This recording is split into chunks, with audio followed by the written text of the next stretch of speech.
Praise the lord. ఈరోజు వాక్య ధ్యానాంశముగా మత్తయి సువార్త 6వ అధ్యాయము 2వ వచనం చదువుకుందాం. కావున నీవు ధర్మం చేయనప్పుడు మనుష్యుల వలన ఘనత నొందవలనని వేషధారులు సమాజ మందిరములలోనూ వీధులలోనూ చేయులాగున నీ ముందర బోర ఊదింపవద్దు. వారు తమ ఫలము పొంది ఉన్నారని నిశ్చయముగా మీతో చెప్పుచున్నాను. ధర్మము చేయటము, దానము చేయటము అన్నది ఒక గొప్ప నీతి కార్యము. దేవుని వాక్యము లేదా దేవుడు కూడా దాన్ని ప్రోత్సహించున్నాడు. కానీ పరలోకపు తండ్రి మీకు ఫలమిచ్చులాగన మీరు ధర్మం చేయండి. తప్పకుండా మీరు ధర్మం చేసినప్పుడు పరలోకపు తండ్రి మీకు ప్రతిఫలం ఇస్తాడు. కానీ మీరు చేయవలసిన విధానం ఉంది.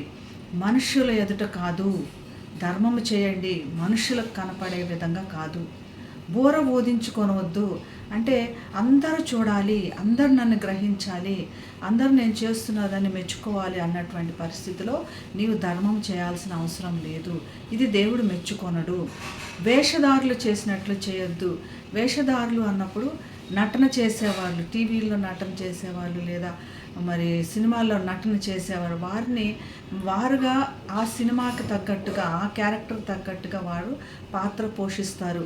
నీవు ధర్మం చేయనప్పుడు నీ హృదయంలో చేయాలి, కానీ ఒక పాత్ర పోషించినట్లు చేయొద్దు. వారు తమ ఫలము పొంది ఉన్నారు. వారు మనుషుల ద్వారా చాలా మెప్పు పొంది ఉన్నారు. ఇంకా మనుషుల ద్వారా మెప్పు పొందిన తర్వాత దేవుని ద్వారా మెప్పు నీకు దొరకదు. దేవుడు మెచ్చుకోడు అన్నటువంటి వాక్యము చాలా స్పష్టంగా చెప్తున్నది. నీతి కార్యములు అంటే విధేయతతో చేయటము, దీన మనసుతో చేయటము.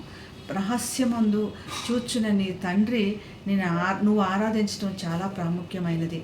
మనుషులకు ఈ కనపడాలని చేసేది ఏది కూడా అవసరం లేదు, లెక్కలోకి రాదు అని. నీవు జీవమునకు ఆధారము లేదా జీవమునకు తండ్రి అయిన దేవుడిని జీవంతో ఆరాధించు. మనుషులకు కనపడవాలని కాదు, మెప్పుకోలు కోసం కాదని. మరి అందరి కోసం కనబడాలని నువ్వు తపన పడొద్దు.